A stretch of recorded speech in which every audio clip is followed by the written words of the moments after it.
You've probably heard the saying, If in the future, you're anxious. If you live in the past, you're depressed. If you live in the now, you're happy. that is right. Now 3 questions appear. 1. Why are you anxious when you live in the future? 2. Why are you happy when you live in the present? And 3. How to live in the present? First question. Here is what Jeff Bezos had to say. One observation I would have is that I think it's generally human nature to overestimate risk and underestimate opportunity. aka anxiety. But why is that? To answer this question, we have to look at history, the human history. You have the same brain as your ancestors, the people that discovered fire. For them, the number one priority was survival. It was not to thrive, it was not to be happy, it was just surviving. That's your priority. Overestimating risk and underestimating opportunity gives you a much higher chance of survival, which is the priority for your brain. What is anxiety from a religious perspective? Anxiety is trusting the devil. In the Bible it says 365 times, don't be afraid. Because being afraid means living in the future, because 90% of your thoughts about the future are negative. So you have to trust God. You have to live in the present. You have to trust Him that good things will happen to you and that He will take care of the future. When you live in the future, means that you don't trust God and that you fear. You actually believe that bad things will happen to you. So you put your faith in the devil. How should your relationship with God look like? It should look like the one between a captain and his crew. The captain steers and the crew rows. God is the captain. You are the rowers. He points the boat in a direction. He tells you where to go. You have the choice if you listen to Him or not. You have the choice to row in the right direction or not. God will steer you and guide you wherever you go through the harshest storm, but He will not row. You have to row. You have to put your trust in God that He will guide you through the best way,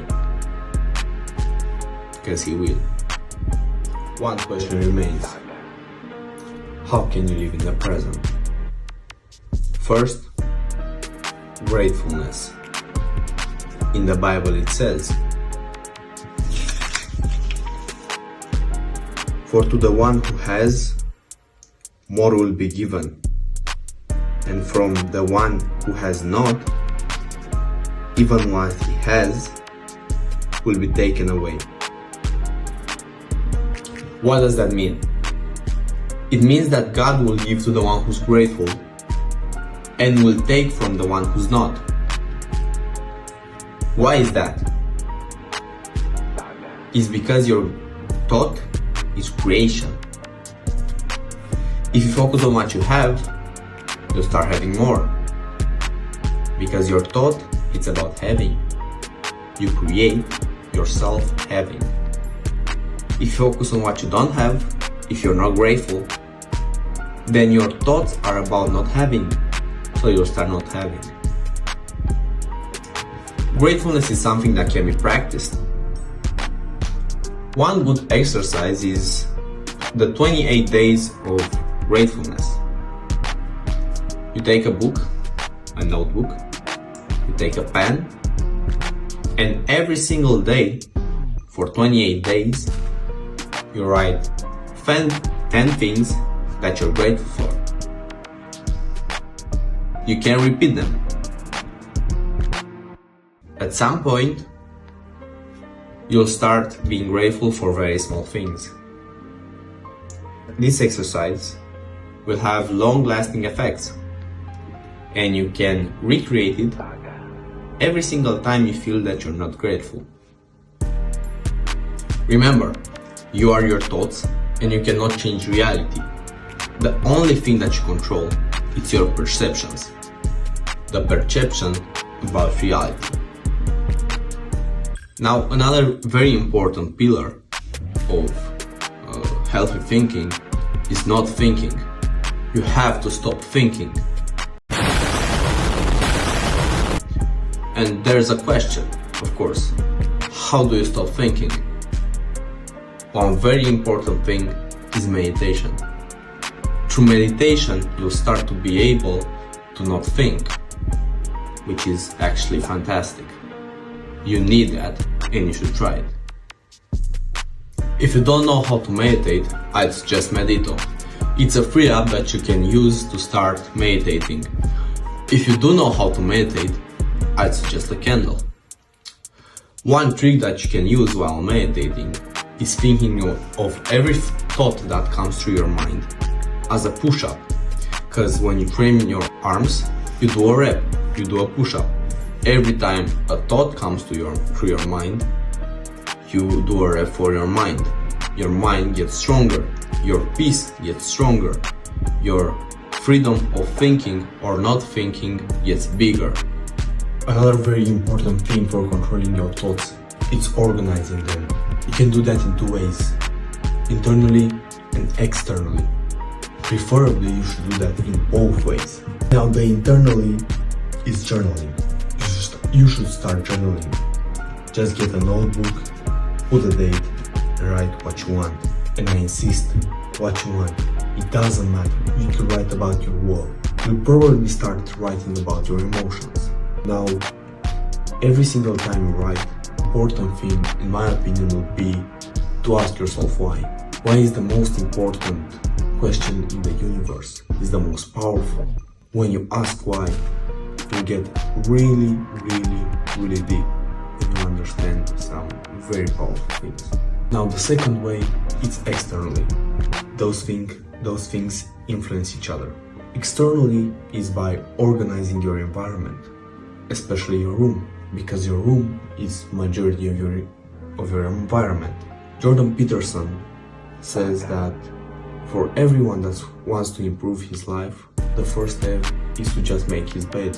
One very important reason for that is by making your bed and then subsequently organizing the entire room, you'll start having order in your thoughts. You'll be able to control them, and then because you are your thoughts, your life will start to be more organized and you'll be able to live the life that you want to live, to create the life by our thoughts that you want to live. Those two things, internally journaling and externally organizing, influence each other. So when you journal more, there will be more order in your life. When you make more order in your life, you have more order also in your thoughts.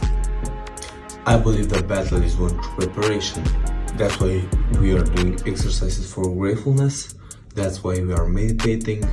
That's why we are journaling. What to do when the battle comes? When something that provokes anxiety comes your way? When in the moment you feel anxious? One thing that you could do is conscious respiration. You think about your respiration and you do it right respiration.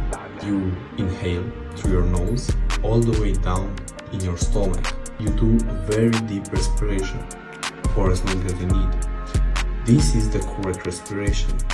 This is the respiration that you should do. And every time you feel anxiety or anything bad in your life, you should do that. not only in bad moments, but every single moment of your life. It's a life hack.